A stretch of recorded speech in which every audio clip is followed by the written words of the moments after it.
confessar que eu nem pretendia trabalhar aquilo que a apostila fez no final da página 16. Mas aluno top é bom pra caramba. Tava lá eu dando a minha aulinha, uma aluna cutucou, professor, lá na página 16 eu não entendi nada do que ele fez ali. E eu adorei a pergunta, né, cara? É isso que enriquece a aula do cara. Um aluno que tá lendo a apostila e tá comparando a aula do cara com a apostila, ou às vezes, né, quando tiver alguma coisa a mais na nossa aula que não tem na apostila, talvez passe despercebido. Mas quando o aluno está acompanhando e falta algum comentário da apostila, né, ele dá a cutucada e enriquece a aula, todo mundo sai ganhando. Então tu vê, ó, força conservativa. Imagine uma mola. Peguei uma mola, amarrei um peso nessa mola, estiquei esse peso e soltei. A mola vai querer puxar o peso para cima, por inércia ele vai passar do ponto de equilíbrio, ele vai ser puxado pela terra, e se não houvesse atrito, ficaria oscilando para todo sempre. O fato de estarem atuando duas forças no objeto, a força elástica, que vem da mola, e a força gravitacional, que vem da atração terra-objeto. E essas forças estarem uma equilibrando a outra. E se desprezarmos os atritos, percebermos que esse movimento ia continuar para sempre, isso nos mostra que essas forças não estão retirando a energia do corpo. Elas estão, na verdade, trocando energia. Uma armazena energia na outra. Forças que têm essa característica de ficar atuando no objeto, mas não desperdiçar a energia dele, de armazenar a energia dele, são chamadas forças conservativas. Então o nome dela é justo, tá vendo? É uma força que conserva a energia. O atrito é um exemplo oposto de uma força dissipativa. Força dissipativa é aquela que vai diminuir a energia, vai dissipar a energia, espalhar a energia. Força conservativa conserva. Só que, por mais que só saber o que é força conservativa, que é conserva energia, seja bonito, seja suficiente para muitas questões, fisicamente falando, nós definimos como força conservativa aquela cujo trabalho, ou seja, cuja energia, não depende da trajetória. Uma força, para ser chamada conservativa, o trabalho que ela realiza, lembra trabalho, energia, força, distância vezes cosseno? Tem que dar o mesmo resultado independentemente da trajetória que ela realiza. E é isso que eu vou te provar agora. Distância não, a trajetória. O ponto final e o ponto inicial de uma mesma situação. Não importa como eu sair do A até o B. Eu posso ter em zigue-zague, eu posso ter em linha reta. O trabalho dessa força conservativa vai dar igual. Eu vou fazer essa prova matemática, que é o que a apostila fez na página 16. Mas olhando ali talvez não fique fácil de digerir. Eu quero ver se deixo mais fácil de entender aquilo. O ioiô funciona como uma força conservativa? Digamos que o ioiô tem força conservativa em função da gravidade. A gravidade é que puxa o ioiô para baixo, digamos assim, né? Então tem força conservativa.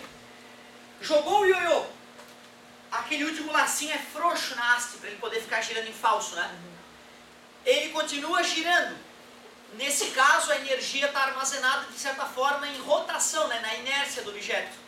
Quando o cara que está segurando o acordãozinho dá um puxãozinho, ele aperta o eixo do ioiô e por atrito vai prender o ioiô na corda. Ele vai subir contra a força gravitacional, certo?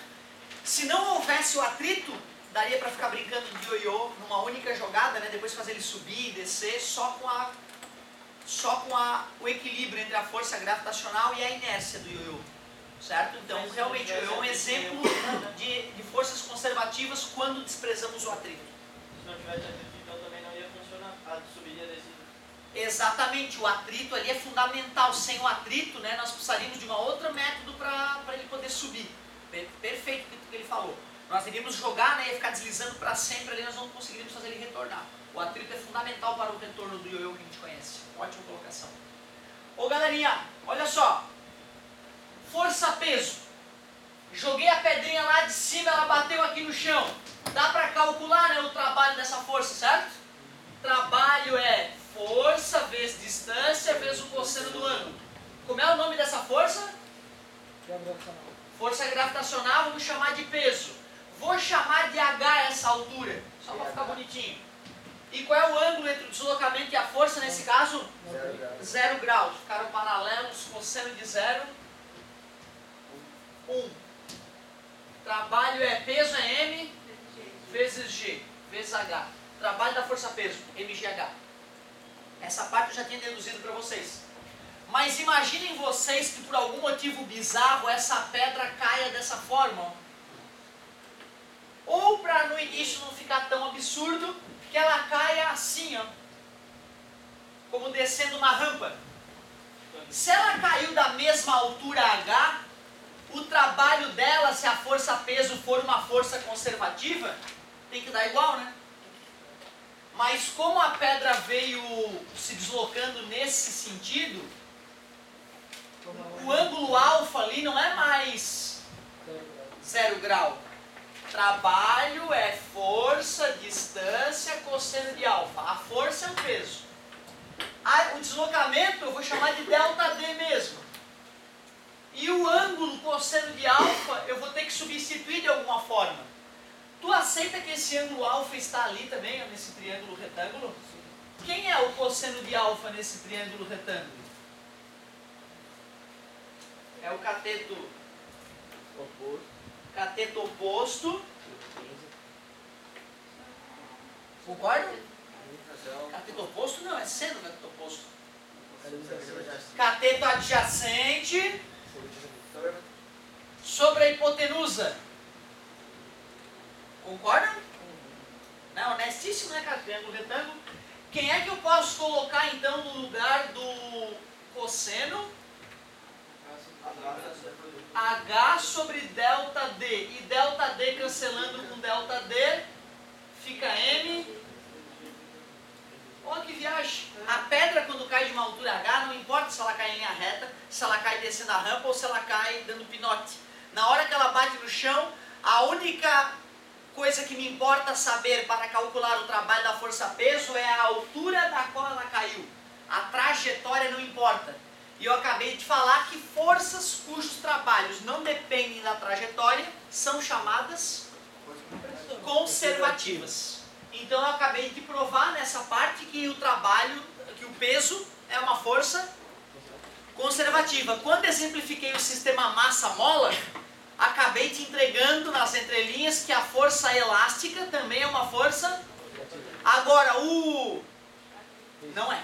O atrito não é uma força conservativa, tudo bem? É uma força dissipativa. Olha como o teu vocabulário está ficando mais físico. O que eu ia perguntar tem a ver com atritos. Tipo, joga a pedrinha, ela tá indo em linha reta, só que ela faz uma curva, e nessa curva vem uma rajada de vento. Vai mudar alguma coisa? Sim, muda tudo. Ou seja, né? E assim, essas forças que envolvem um fluido se arrastando com um objeto são bem difíceis de calcular. Por isso que a gente só aprende isso no começo da faculdade. Na quarta, quinta fase da faculdade de engenharia mecânica tem uma matéria chamada mecânica dos fluidos. Tu vê, a gente vai estudar mecânica, só que aplicada nos líquidos, gases. Aí tem a equação de Bernoulli, que é a equação mais importante, digamos, para descrever esse tipo de fenômeno. Aí tem a viscosidade do fluido no qual o corpo está embebido. É bem bonita essa parte. É bem bonita. Às vezes é tão difícil calcular matematicamente esses esforços, essas forças, imagina um navio, que o cara faz uma maquete e calcula empiricamente, porque matematicamente pode ficar perigoso. Então tu constrói uma maquete do navio, porque tu imagina, tem que saber quanto é que esse navio vai gastar de combustível para se arrastar na água, né? E são milhões de dólares em diesel, por isso tem que fazer o cálculo, projetar esse casco direito. Sou Luca. Galerinha, vamos começar com essa tarefa então, já que eu deduzi, né, fiz aquela deduçãozinha da página 16, pra gente dar uma avançadinha de nada aí. Tá quase acabando, meu querido. Página 19 agora, vamos que vamos.